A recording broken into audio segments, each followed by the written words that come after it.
ব্যাংকে আপনার টাকা আছে? তাহলে এই ভিডিওতে আপনার জন্য ভয়ের খবর আছে। ভারতে 12টি সরকারি এবং 21টি প্রাইভেট ব্যাংক আর কয়েকটি আঞ্চলিক ব্যাংক, আর বাংলাদেশে এখন 63টা শিডিউলড ব্যাংক। এত ব্যাংক খুব কম দেশেই আছে, তাও আপনার টাকা নিরাপদ না। কেন?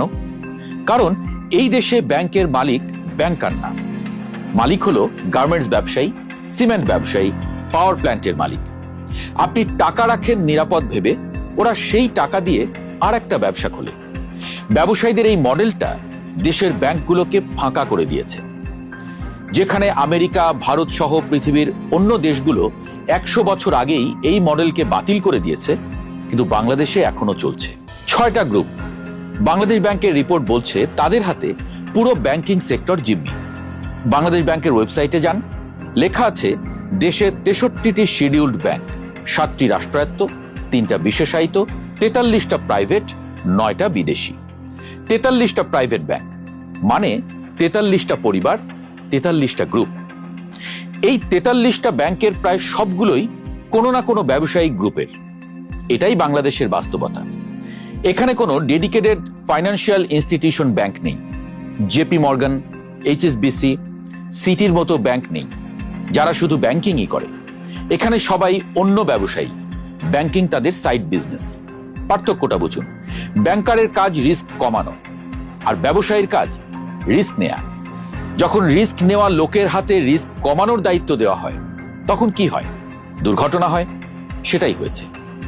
বাংলাদেশ ব্যাংক 17 জুন 2026 জানিয়েছে দেশে অফিসিয়ালি খেলাপি ঋণের পরিমাণ মোট ঋণের প্রায় 36%। মানে প্রতি 100 টাকা ঋণের মধ্যে 36 টাকাই খেলাপি। একটু অন্য দেশের দিকে তাহলে তাকাই।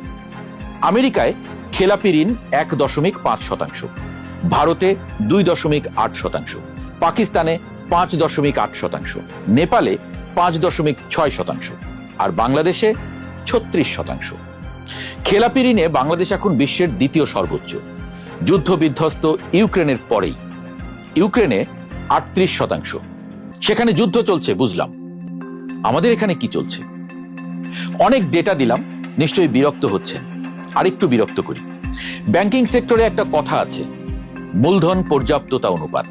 ধরুন বাংলাদেশ ব্যাংক নিয়ম করে দিল কোনো ব্যাংক 100 টাকা ঋণ দিলে ব্যাংকের পকেটে অন্তত 10 টাকা ব্যাকআপ থাকতে হবে, যেন কোনো কারণে ঋণ গ্রহীতারা টাকা ফেরত না দিলেও ব্যাংকটি দেউলিয়া না হয়, যেন সাধারণ গ্রাহকদের জমানো টাকা নিরাপদ থাকে। বাংলাদেশে এটা কত? -2.64%। মাইনাস মানে ব্যাংকগুলোর নিজস্ব পুঁজি শেষ। টেকনিক্যালি বলা যায় দেউলিয়া। 19টা ব্যাংক মিনিমাম পুঁজিও রাখতে পারছে না। এই অবস্থা একদিনে হয়নি, গত 20 বছর ধরে হয়েছে। 1971 সালে বাংলাদেশ স্বাধীন হয়েছে। 6টা ব্যাংক নিয়ে যাত্রা শুরু, সব রাষ্ট্রায়ত্ত ব্যাংক। 1980 সালে প্রাইভেট ব্যাংক আসে, উত্তরা, পূবালী, ন্যাশনাল ব্যাংক। 90 দশকে আরো কিছু ব্যাংকের অনুমোদন দেওয়া হয়। 2013 সালে একসাথে 9টা নতুন ব্যাংকের লাইসেন্স দেওয়া হয়। তখন দেশের ব্যাংকিং সেক্টর অলরেডি অসুস্থ। বাংলাদেশ ব্যাংক নিজেই বলেছিল নতুন ব্যাংক দরকার নেই, কিন্তু সরকার শোনেনি। এই 9টা ব্যাংককে বলে 4th জেনারেশন ব্যাংক। এদের প্রায় সবগুলোরই শক্ত রাজনৈতিক লিঙ্ক ছিল। ফল কি হলো? এই 9টা ব্যাংকের মধ্যে farmers bank, NRB commercial bank 2 বছরের মধ্যে ঢুকতে শুরু করলো। তারপর 2017 আরো বড় ঘটনা, সরকার ব্যাংক কোম্পানি আইন বদলালো। এক পরিবার থেকে 4 জন পরিচালক হতে পারবে। আগে যেখানে ছিল 2 জন, বাড়িয়ে 4 জন করা হলো। কেন? যাতে এক পরিবার পুরো বোর্ড দখল করতে পারে। আর মেয়াদ 6 বছর থেকে বাড়িয়ে 9 বছর, মানে একবার ঢুকলে 9 বছর আর বের হওয়া লাগবে না। এই দুটো ঘটনাতেই ব্যাংকগুলো পরিবারের পকেটে চলে গেল। আইন বদলালো, লাইসেন্স পেল, এবার শুরু হলো আসল খেলা। এস আলম গ্রুপ, চট্টগ্রামের গ্রুপ। অভিযোগ আছে এই প্রতিষ্ঠানটি 2017 সালে ইসলামী ব্যাংকের দখল নিয়েছে। বাংলাদেশ ব্যাংকের ডকুমেন্ট বলছে ইসলামী ব্যাংকের মোট ঋণের 47%, অর্থাৎ 74,900 কোটি টাকা নিয়ে নিয়েছে এস আলমের কোম্পানি। ব্যাংকের অর্ধেক টাকা একটা গ্রুপের পকেটে। আপনি 5 লাখ টাকা লোন চাইতে গেলে আপনার বাড়ির দলিল, আপনার বাবার দলিল, বিয়ের দলিল, চাকরির সার্টিফিকেট সব চায়। আর ওরা কাগুজে কোম্পানি দিয়ে হাজার হাজার কোটি টাকা বের করে নিয়েছে। এটা শুধু ইসলামী ব্যাংক না, সব ব্যাংকেরই একই চিত্র। বাংলাদেশ ব্যাংকের ডকুমেন্টে 6টা গ্রুপের নাম আছে: সাইফুজ্জামান চৌধুরী, এস আলম, বেক্সিমকো, শিকদার, নাসা, ওরিয়ন। এই 6টা গ্রুপের কাছে পুরো ব্যাংকিং সেক্টর জিম্মি, মানে আপনার টাকা আমার টাকা সব ওদের হাতে। অর্থনীতিতে একটা টার্ম আছে, রিলেটেড পার্টি লেন্ডিং। সহজ ভাষায় নিজের ব্যাংক থেকে নিজের কোম্পানিকে ঋণ দেওয়া। এটা কেন খারাপ? 3টা কারণ। প্রথমত, ক্রেডিট ইভ্যালুয়েশন হয় না। আপনি নিজের কোম্পানিকে ঋণ দিতে গিয়ে কি বলবেন কোম্পানি লস করবে? না। দ্বিতীয়ত, মনিটরিং হয় না। অন্য কেউ ঋণ নিলে ব্যাংক প্রতি মাসে খবর নেয়, নিজের কোম্পানি হলে নেয় না। আর তৃতীয়ত, রিকভারি হয় না। খেলাপি হলে ব্যাংক মামলা করে, নিজের কোম্পানির বিরুদ্ধে নিজে মামলা করবেন। ফলাফল, খেলাপি ঋণ বাড়ে, পুঁজি শেষ হয়, ব্যাংক দেউলিয়া। এই কারণে ব্যবসায়ীদের ব্যাংকের মালিকানা দিতে হয় না। সারা পৃথিবীতে সবখানে এই নিয়ম। আমাদের পাশের দেশ ভারতের কথাই ধরুন। 1969 সালের আগে ভারতের ব্যাংকগুলো ছিল ব্যবসায়ীদের হাতে। টাটা, বিড়লা সবাই ব্যাংকের মালিক, মানে ব্যবসায়ীরা ব্যাংকের টাকা নিজেদের বড় শিল্পে ঢালতো। ছোট শিল্প কারখানা বা কৃষক টাকা পেত না। 1969 সালের 19 জুলাই ভারতের প্রধানমন্ত্রী ইন্দিরা গান্ধী 14টা বড় ব্যাংককে জাতীয়করণ করেন এবং নিয়ম করে দেন ব্যবসায়ীরা ব্যাংকের মালিক হতে পারবে না। মানে টাটা, বিড়লা, আদানি, আম্বানি কেউ ব্যাংকের মালিক হতে পারবে না। সর্বোচ্চ 10% পর্যন্ত শেয়ার কিনতে পারবে, কিন্তু মালিক হতে পারবে না, প্রমোটর হতে পারবে না।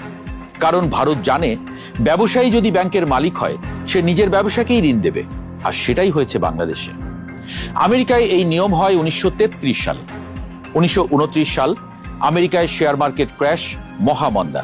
কারণ কি? ব্যাংকগুলো মানুষের আমানতের টাকা নিয়ে শেয়ার মার্কেটে জুয়া খেলত।